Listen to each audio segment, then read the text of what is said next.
Doctor Shirish Walsankar आत्महत्या प्रकरणी संशयित आरोपी मनीषा मुसळे माने हिच्या जामिनाबाबत 27 मे रोजी सरकारी पक्षाचे म्हणणे सादर होणार आहे।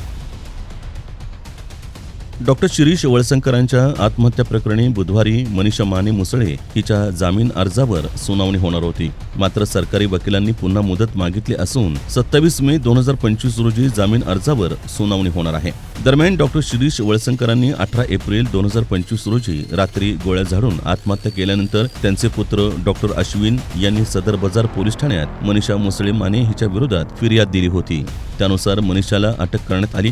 पोलीस कोठडी घेऊन चौकशी करण्यात आली। सध्या मनीषा न्यायालयीन कोठडीत आहेत। या प्रकरणाच्या अनुषंगानं मनीषासह डॉक्टर अश्विन, डॉक्टर सोनाली तसंच वळसंकर हॉस्पिटलमधील कर्मचाऱ्यांच्या जबानी नोंदवण्यात आल्या आहेत। मनीषा मुसळे हिच्या जामीन अर्जावर सरकार पक्षानं म्हणणं मांडल्यानंतर आरोपीचे वकील प्रशांत नवगिरे हे युक्तिवाद करणार होते। मात्र सरकारी पक्षानं तिसऱ्यांदा मुदत मागितल्यानं आता 27 रोजी सुनावणी होणार आहे।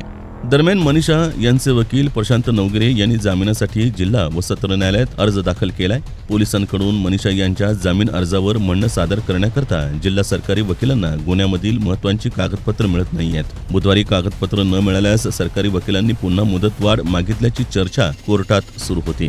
मागच्या आठवड्यातच सरकारी पक्षाकडून म्हणणं सादर करणं अपेक्षित होतं, मात्र तसं झालं नाही।